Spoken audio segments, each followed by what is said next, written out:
오늘 아침에 주신 하나님 말씀은 신약 성경 요한일서 3장 7절부터 10절까지 말씀드리겠습니다. 제가 갖고 있는 신약 성경책 390면에 있습니다.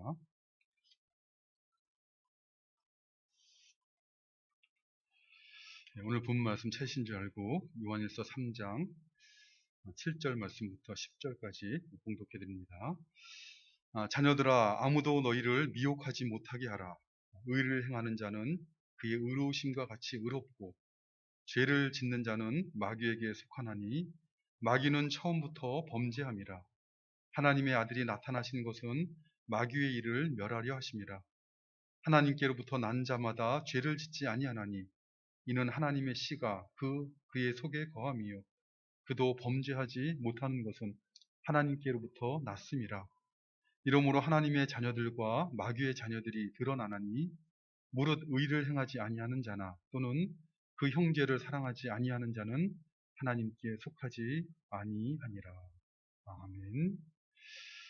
우리가 지난 주일에는 하나님의 자녀들이 가져야 되는 죄에 대한 이해에 대해서 살펴보았습니다. 하나님의 사랑을 받은 하나님의 자녀들은 죄의 형벌로부터 완전하게 해방이 되었습니다. 하나님의 자녀가 되어서 인생을 살아가다가 혹시 죄를 지었을지라도 죄의 책임으로부터 죄로 말미암은 형벌로부터는 완전하게 벗어났습니다. 왜 그렇습니까?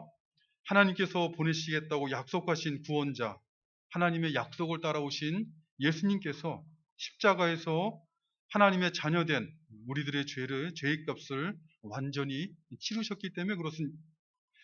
사도 바울은 로마서 8장 1절과 2절에서 그러므로 이제 그리스도 예수 안에 있는 자에게는 결코 정죄함이 없나니 이는 그리스도 예수 안에 있는 생명의 성령의 법이 죄와 사망의 법에서 너를 해방하였습니다 라고 교훈하였습니다.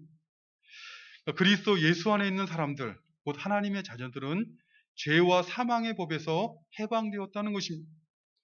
죄와 사망의 법이란 무엇입니까? 그것은 곧 바로 율법입니다. 율법은 원래 선하고 의롭고 거룩하신 하나님의 뜻이 무엇인가를 담고 있는 하나님의 말씀입니다.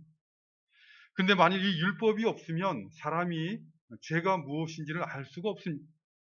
이미 우리가 살펴본 것처럼 죄라는 것은 불법이라, 법을 어기는 것이라, 법이 없으면 죄가 무엇인지 알 수 없다는 것입니다. 율법은 죄가 무엇인지를 우리에게 알려줄 뿐만 아니라 율법은 죄를 지은 사람은 그 죄로 말미암아 정죄를 받고 사망이라는 형벌을 받아야 되는 것을 가르쳐주는 것이 율법입니다. 그런데 그리스도 예수 안에 있는 사람들, 하나님의 자녀들은 이 죄와 사망의 법인 율법으로부터 해방되었다는 것입니다. 하나님의 자녀들이 혹시 법을 어겨서 죄를 짓더라도 정죄하지 못한다는 것입니다. 앞에서 말씀드린 것처럼 예수님께서 우리가 지은 모든 죄의 값을 치르셨기 때문에 그렇습니다.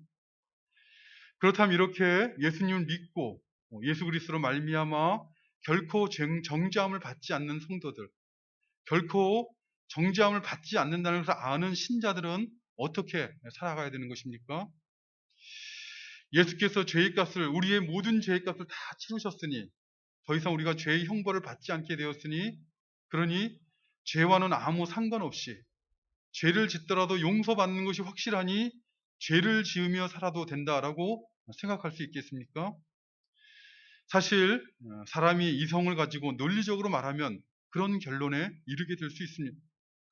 예수님께서 우리의 모든 죄의 값을 다 치르셨으니 어떤 죄를 짓더라도 우리가 형벌받지 않을 것이다, 상관이 없다라는 결론에 이를 수가 있는 것입니다. 인간 이성이라는 것이, 논리라는 것이 그렇습니다. 그렇기 때문에 어느 시대에나 복음을 믿는다고 하면서 예수님께서 베푸신 하나님의 은혜와 무조건적인 그 은혜, 구원의 은혜를 믿는다고 하면서 이 죄의 문제를 심각하게 생각하지 않고 신앙생활하는 사람들이 어느 시대나 있었습니다. 겉모습만 다를 뿐 어느 시대나 초대 교회 시대부터 오늘날 우리가 신앙생활하는 오늘날까지 신앙의 이름으로 하나님의 구원의 은혜를 빙자하여서 죄의 문제를 심각하게 생각하지 않고 죄 짓는 것을 두려워하지 않으며 신앙생활하도록 하는 그렇게 미혹한 거짓 선생들이 교회 안에 들어와서 성도들의 신앙을 타락시키고 있고, 실제로 오늘날도 적지 않은 사람들이 죄를 심각하게 생각하지 않도록 만드는 거짓 가르침에 미혹당한 채 신앙생활을 하고 있습니다. 그러나 우리가 지난주에 살펴본 4절부터 6절 말씀을 보면 사도 요한은 분명하게 교훈하였습니다. 죄를 짓는 자마다 불법을 행하나니 죄는 불법이라. 하나님의 말씀에 순종하는 데 부족하거나 또는 하나님의 말씀에 불순종하는 모든 것이 다 죄다라고 분명하게 선언했습니다. 근데 그것보다 더 중요한 것은 그가 우리 죄를 없애려고 나타나신 것을 너희가 안 하니 그에게는 죄가 없느니라 라는 말씀입니다. 무슨 말입니까? 하나님의 자녀들인 너희들이 아는 것처럼 죄가 없으신 예수님은 이 땅에 우리의 죄를 없애려고 나타나셨다, 이렇게 말씀하고 있습니다. 하나님의 아들이신 예수님께서 성육신하신 목적이 무엇인가? 성육신하신 예수님이 십자가를 지신 목적이 무엇인가? 라고 묻는다면 그것은 단지 우리로 하여금 우리가 지은 죄의 책임으로부터 벗어나서, 그래서 죄책으로부터 자유롭게 마음대로 살라라고 하신 것이 아니라 우리 안에 역사하고 있는 죄의 부패성, 우리 안에 있는 더러움을 없애려고 나타나셨다라고 말씀하고 있는 것입니다. 그저 예수님의 십자가 보혈로 그여 죄의 책임, 죄의 형벌만을 벗어나게 하시고, 그리고 죄의 책임으로부터 벗어나 자유롭게 하여 주시면 되지, 왜 우리 안에 역사하는 죄를 없애려고, 죄 자체를 없애려고 하신 것이겠습니까? 사람들은 생각할 때 마음대로 자유롭게 사는 것이, 그것이 무조건 좋은 것이다라고 생각하며 살아갈지 모릅니다. 사람들이 이 땅을 살아가면서 대개 추구하는 것이 무엇입니까? 자유로운 삶을 살기 위해서 돈도 열심히 벌려고 하는 거죠. 돈을 많이 벌면 내 마음대로 살 수 있을 것이라. 돈이 힘이요 권력이니 내가 하고 싶은 거 다 할 수 있다라고 자기 마음에 일어나는 모든 자유를 누리며 살겠다는 것이죠. 하지만 그러한 자유가 죄를 짓는 것까지 마음대로 할 수 있는 자유가 되면 어떻게 되겠습니까? 그러한 자유는 우리를 불행하게 만들고 고통스럽게 만들고 결국 우리를 멸망시키고 마는 것입니다. 생각해 보십시오. 물고기가 자유롭게 행복하게 살려면 어디서 살아야 되는 것이죠? 하나님께서 정해주신 물속 안에서 살아야 되는 것입니다. 근데 이 물고기가 자기 마음대로 자유를 누리겠다고 하면서 물 바깥으로 나가자 하면 어떻게 되겠습니까? 아마 잠깐은 물 바깥으로 나가면 짜릿한 맛이 있을 것입니다. 물속에서는 경험할 수 없는 신세계를 경험했다라고 말할지 모르겠습니다.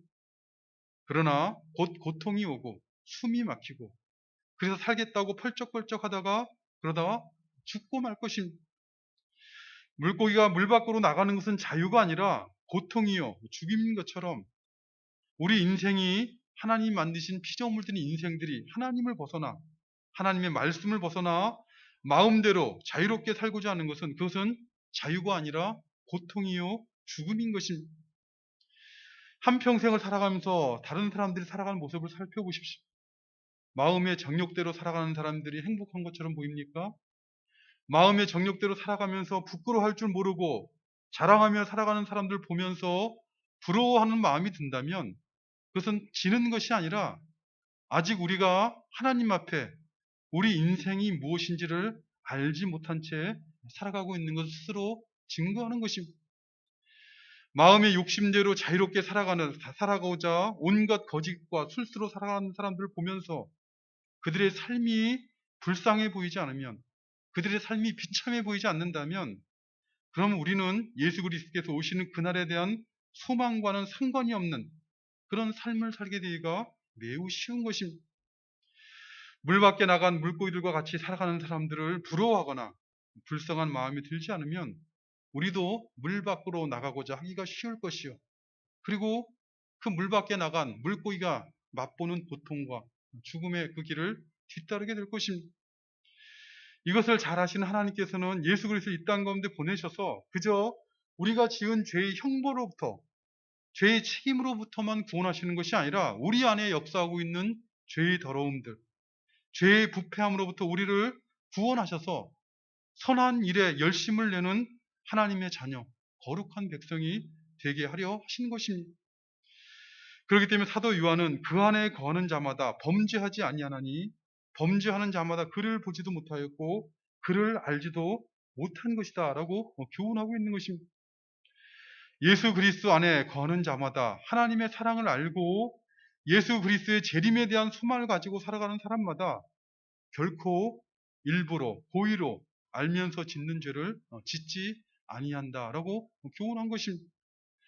반대로 알면서 일부러 고의로 죄를 짓는 자는, 자기 양심을 반하는 죄를 짓는 자는 하나님의 사랑을 드러내신 예수 그리스도를 아직 만나지 못하였고 다시 오실 예수 그리스도를 인격적으로 알지 못하는 사람이다. 이렇게 교훈하고 있는 것입니다.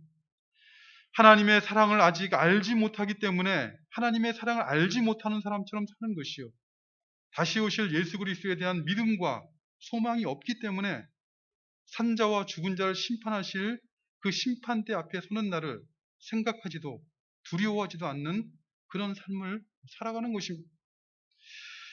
그렇기 때문에 사도 요한은 이어지는 오늘 본문 7절에서 믿음의 자녀들에게 권면하는 것입니다. 자녀들아, 아무도 너희를 미혹하지 못하게 하라. 무슨 말입니까? 미혹하는 거짓 선생들의 가르침이 아무리 그럴듯해 보여도 미혹당하지 말라는 것이죠. 거짓 선생들에게 미혹당한 사람들이 아무리 많고 다수가 신앙생활 한다고 하면서 그렇게 미혹당한 채 신앙생활 하더라도 그들에게 미혹당하지 말라는 것입니다. 어떤 미혹입니까? 예수님을 믿고 구원받은 사람은 죄를 지어도 상관이 없다는 미혹입니다.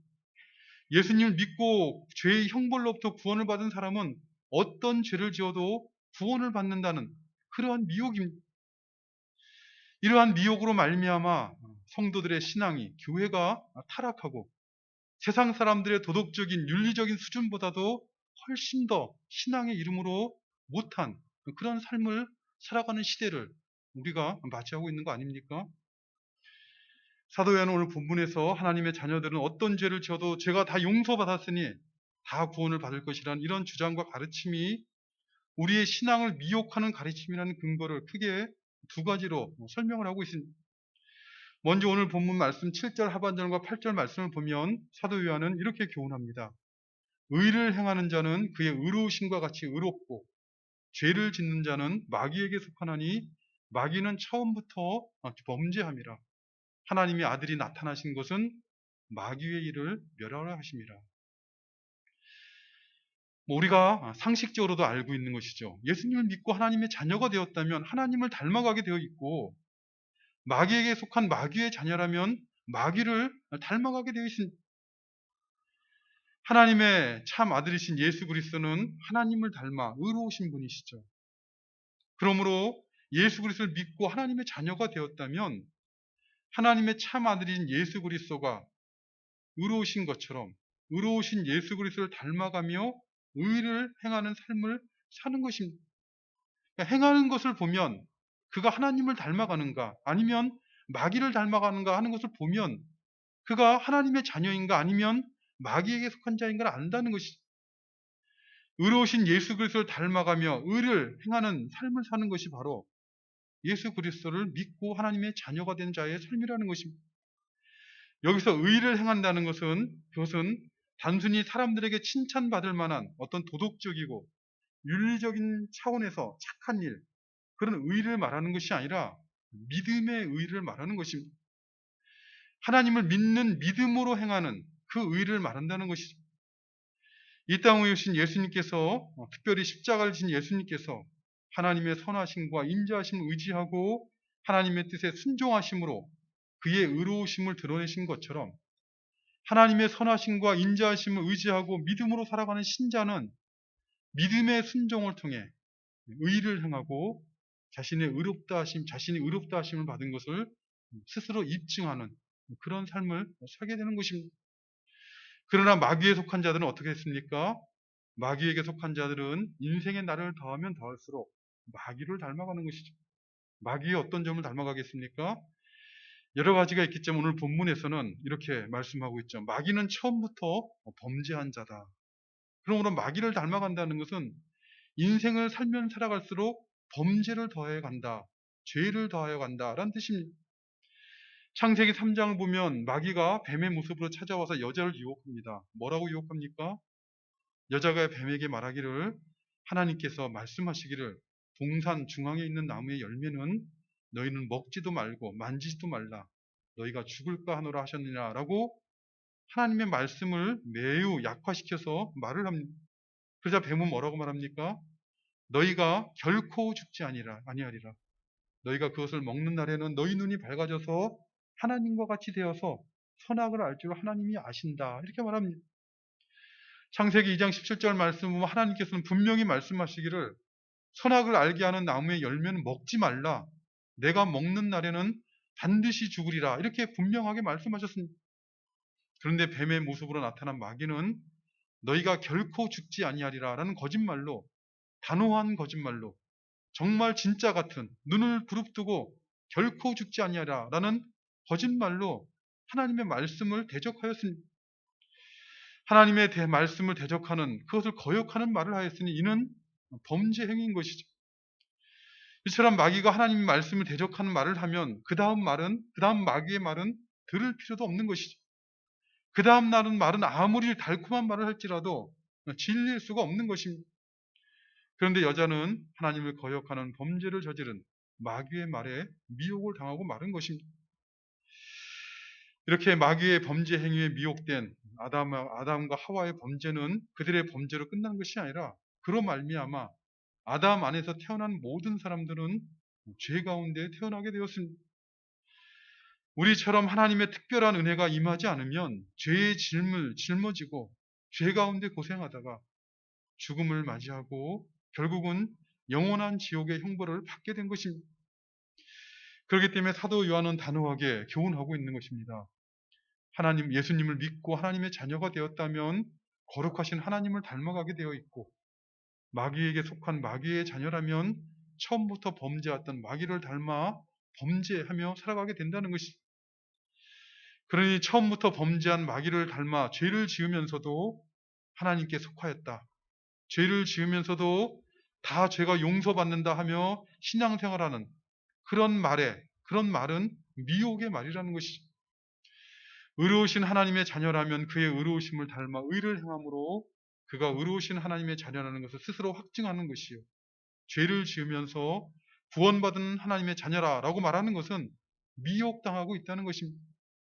하나님의 아들이 나타나신 것은 범죄를 꾀하는 마귀의 일을 멸하려 하심이라라는 것을 기억하라. 그래야 미혹당하지 않는다라고 교훈하고 있는 것입니다. 두 번째로 하나님의 자녀들은 어떤 죄를 지어도 다 용서받을 수 있으니 다 구원을 받을 것이라는 이런 주장과 가르침이 미혹된 가르침이라는 이 두 번째 근거로 교훈하고 있는 것은 9절 말씀입니다. 9절 말씀에 보면 보다 분명하게 말씀하고 있습니다. 하나님께로부터 난 자마다 죄를 짓지 아니하나니 이는 하나님의 씨가 그의 속에 거함이요 그도 범죄하지 못하는 것은 하나님께로부터 났습니다. 하나님께로부터 난 자마다 죄를 짓지 아니한다. 이 말씀은 이미 우리가 살펴본 6절 말씀에 있는 그 안에 거하는 자마다 범죄하지 아니한다는 말씀과 동일한 의미의 말씀입니다. 이 말씀은 완전 성화를 의미하는 것이 결코 아니니 오해하지 마셔야 됩니다. 하나님께로부터 난 하나님의 자녀들, 예수 그리스도 안에 거하는 신자들은 전혀 죄를 짓지 않는다라는 의미에서 지금 그 안에 거하는 자마다 하나님께로 난 자마다 죄를 짓지 아니한다라고 말씀하고 있는 것이 아니라는 것입니다. 하나님의 자녀들도 이 세상에서 사는 동안 때로는 무지하여서 알지 못하는 죄를 지을 수도 있고 때로는 연약함으로 인해서 실수하여 넘어질 수도 있습니다. 믿음의 조상인 아브라함, 고향 친척 아버지 집을 다 떠나 내가 내게 지시하는 곳으로 가라는 이 말씀에 순종할 만한 그 믿음을 가지고 가나안 땅에 온 아브라함도 이 하나님의 말씀을 따라 가나안 땅에 와서 처음 만나는 것이 기근이었습니다. 그는 기근을 만나 굶어 죽게 되자 하나님께 묻지 아니하고 자기 생각대로 자기 눈에 좋은 대로 양식이 많은 애굽 땅을 향해 내려가는 죄를 지었습니다. 뿐만 아니라 하나님의 마음에 합한 자였던 다윗도 우리가 아는 것처럼 간음과 살인의 죄를 지었다는 것을 성경이 분명하게 말씀을 하고 있습니다. 그러나 그럼에도 불구하고 우리가 분명하게 알아야 될 것이 있는데 아브라함이 애굽으로 내려갈 때 아브라함은 그것이 하나님의 뜻을 거역하는 죄인 줄을 알지 못하고 내려갔다는 것이고, 다윗이 간음과 살인의 죄를 저지를 때 다윗은 그것이 죄를 짓는 것인 줄 알지 못하고 죄를 당시에 저질렀다는 것입니다. 오늘날 우리가 생각할 때 우리 입장에서는 다윗이 어찌 그것이 죄인 줄 알지 못했냐라고 반문할지 모릅니다. 그러나 다윗 당시는 우리와 같은 이런 시대가 아니라 왕이면 신과 같이 여겨지는 그런 신의 통치처럼, 왕의 통치를 신의 통치로 여겨지던 그런 시대였습니다. 예전에 우리나라도 그런 적이 있었죠. 예전에 그런 적이 있었죠. 왕이라면 왕이 원하는 여자는 마음대로 취할 수 있었고, 왕이라면 신하의 목숨을 마음대로 할 수 있는, 그것이 정당화되어지고 그것이 죄라고 여기지 않는 그런 문화가 그 당시 문화였습니다. 그렇기 때문에 다윗은 성경을 보면 나단 선지자가 와서 비유로 그것을, 그의 죄를 책망하기 전까지는 자기가 한 행위가 그것이 하나님 앞에 죄인 것을 깨닫지 못하고 있었던 것입니다. 나단 선지자의 책망을 듣고 난 다음에 다윗이 지은 시편 51편을 보면, 그렇기 때문에 그가 시편 51편을 보면 내가 모태에서부터, 원래 태어날 때부터 죄 가운데 태어나는 것을 알지 못하고 태어났다라고 고백을 하고 있는 것입니다. 아무튼 하나님의 자녀들도 이 세상을 사는 동안 때로는 무지하여서 죄를 지을 수도 있고, 때로는 연약함과 부족함으로 인해 실수하여 넘어질 수가 있습니다. 그러나 그것이 아니라 알면서도 고의적으로, 의도적으로 죄를 짓거나 또는 자기 양심에 반하는 죄를 계속해서 지을 수는 없는 것입니다. 아브라함도 죄를 지었다고 하면서 믿음의 조상인 아브라함도 죄를 짓지 않았느냐? 하나님의 마음의 합판자라고 말하는 다윗도 죄를 짓지 않았냐라고 하면서 계속적으로 의도적으로 죄를 짓거나 자기 양심에 반하는 죄를 계속해서 짓는 것은 그것은 결코 하나님 앞에 받아들일 수 없는, 정당화될 수가 없는 것입니다. 고의적으로 알면서도 의도적으로 계속해서 죄를 짓고 있는 것은, 자기 양심에 반하는 죄를 짓고 있는 것은 아브라함이나 다윗이 지은 죄와는 전혀 성격이 다른 죄요. 하나님께서 전혀 다르게 취급하시는 죄라는 것입니다. 그렇다면 왜 하나님께로부터 난 자들은 고의적인 죄, 알면서 짓는 죄를 짓지 않는 것입니까? 어떻게 하나님께로부터 난 자들은 자기 양심에 반하는 죄를 계속해 지을 수가 없다고 이렇게 말할 수 있는 것입니까?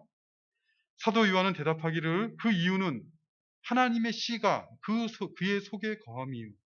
그도 범죄하지 못하는 것은 하나님께로부터 났음이라 이렇게 교훈하고 있습니다.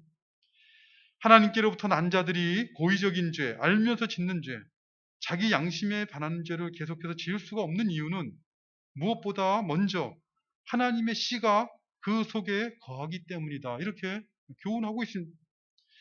그러니까 하나님께로부터 난 자들 안에는 하나님의 씨가 그 안에 거하는 것이에요. 하나님의 씨가 그 안에 거하는 사람들이 바로 하나님께로부터 난 자들이다. 이렇게 교훈하고 있습니다. 우리가 만일 하나님께로부터 난 자들인 것이 분명하다면 우리는 우리 안에 있는 하나님의 씨가 무엇인지를 알고 그것을 의식하고 신앙생활을 하셔야 됩니다. 우리 안에 있는 하나님의 씨가 어떤 일을 하고 있다는 것을 확인하면서 신앙생활을 하셔야 영적으로 깨어서 신앙생활을 하는 것입니다. 하나님의 자녀인 우리들 안에 있다는 이 하나님의 씨는 무엇입니까? 이것과 관련해서 계속되어진 9절 하반절 말씀을 보면 그도 범죄하지 못하는 것은 하나님께로부터 났습니다. 이렇게 교훈하고 있습니다. 그러니까 하나님께로부터 난 자들이 범죄하지 못하는 것은 이 9절 상반절에서는 하나님의 씨가 그 안에 거하기 때문이다. 이렇게 말씀했는데 9절 하반절에는 그가 하나님께로부터 났기 때문이다. 이렇게 교훈을 하고 있습니다. 그러니까 이제 무슨 말입니까? 하나님의 씨가 그 안에 거한다는 말씀은 그가 하나님께로부터 난 자, 하나님께로 났다는 말씀과 매우 밀접한 관계를 가지고 있는 말씀인 것이죠. 이 하나님께로부터 났다는 말씀의 의미는 하나님께로부터 나왔다라는 의미가 아니라 하나님으로부터 태어났다 이런 뜻입니다. 하나님에 의해서 거듭났다 또는 중생하였다 이런 의미라는 것입니다. 그러니까 하나님으로부터 난 자들이 범죄하지 못하는 이유는 하나님에 의해서 중생하였기 때문에, 거듭났기 때문이라는 것입니다. 그러니까 하나님의 자녀로 태어났기 때문에, 그렇기 때문에 거듭나고 중생하였기 때문에 고의적으로 어떤 양심에 반하는 죄를 지을 수가 없다. 이렇게 교훈하고 있는 것입니다. 죄인이었던 우리들은 어떻게 하나님의 자녀로 이렇게 거듭나고 중생하게 되는 것입니까? 봉사를 많이 하면 거듭나게 되겠습니까? 아니면 기도를 많이 하면 거듭납니까? 아니면 교회에 헌금을 많이 하면 거듭나겠습니까? 물론 봉사를 하다가 거듭남을 체험하는 사람도 있고, 기도를 열심히 하다가 거듭남을 체험하는 그런 사람도 있을 수가 있습니다. 그러나 그럼에도 불구하고 그런 것들은 거듭남을 보장해 주는 것이 아닌 것입니다. 그저 개인적인 체험인 것이죠. 요한복음 3장을 보면 예수님께서 공생애를 하실 당시에 바리새인 중에 유대인의 지도자인 니고데모라는 사람이 밤중에 예수님을 찾아왔습니다. 그 니고데모에게 예수님께서 가르치시는 말씀 중에 이런 말씀을 하십니다. 진실로 진실로 내게 이르노니 사람이 물과 성령으로 거듭나지 아니하면 하나님의 나라에 들어갈 수가 없느니라. 물과 성령으로 거듭나지 아니하면에서 물이라는 것은 하나님의 말씀을 의미합니다. 하나님께서 사람을 거듭나게 하실 때, 중생하게 하실 때 하나님의 말씀과 성령으로 거듭나게 하신다는 것입니다. 베드로 사도는 베드로전서 1장 23절에서 너희가 거듭난 것은 썩어질 씨로 된 것이 아니요 썩지 아니할 씨로 된 것이니 살아있고 항상 있는 하나님의 말씀으로 되었니라 라고 교훈하고 있습니다. 그러니까 사람이 거듭나는 것은, 중생하는 것은 성령 하나님께서 하나님의 말씀을 가지고 역사하시는 것입니다. 하나님께로부터 난 자들이 범죄하지 못하는 건 그들이 하나님의 말씀과 성령으로 거듭났기 때문이요. 하나님께로부터 난 자들로 하여금 죄를 짓지 아니하도록 그 안에 거하시는 하나님의 씨, 그것은 바로 하나님의 말씀과 성령을 의미하는 것입니다. 하나님의 자녀들 안에는 성령 하나님이 거하시고 그를 거듭나게 하신 하나님의 말씀이 그 안에 거하고 있다는 것이 성경 전체의 교훈인 것입니다. 하나님의 자녀들 안에 거하시는 성령 하나님께서는 그들 안에 거하시는 하나님의 말씀을 가지고 신자들의 마음과 생각을 붙잡고 인도하고 계시는 것입니다. 신자들이 고의적인 죄를 짓지 아니하도록, 자기 양심에 반하는 죄를 짓지 아니하도록 그들 안에서 성령께서 교훈하시며 하나님의 말씀으로 인도하시는 것입니다. 이것을 성령의 인도하심이라고 말하는 것입니다. 갈라디아서 5장 16절 보면 내가 이르노니 너희는 성령을 따라 행하라. 그리하면 육체의 욕심을 이루지 아니하리라 라고 교훈하였고, 에베소 4장 30절 말씀을 보면 하나님의 성령을 근심하게 하지 말라. 그 안에서 너희가 구원의 날까지 인치심을 받았느니라 라고 교훈하고 있습니다. 뿐만 아니라 데살로니가전서 5장 19절을 보면 성령을 소멸하지 말라라고 교훈하고 있고, 히브리서 3장 7절과 8절에 보면 그러므로 성령이 이르신 바와 같이 너희도 오늘 그의 음성을 듣거든 광야에서 시험하던 날에 거역하던 것 같이 너희 마음을 완고하게 하지 말라라고 교훈하고 있습니다. 만일 출애굽하며 출애굽의 은혜를 잊고 애굽에서 나와서 광야를 걷던 이스라엘 백성들처럼 성령을 통해 주시는 하나님의 음성을 들으면서도 마음을 완고하게 하고 거역하게 되면 이스라엘 백성들처럼, 광야에서 죽은 이스라엘 백성들처럼 하나님께서 주시겠다고 하신 안식에 들어가지 못할 것이다 라고 교훈하고 있는 것입니다.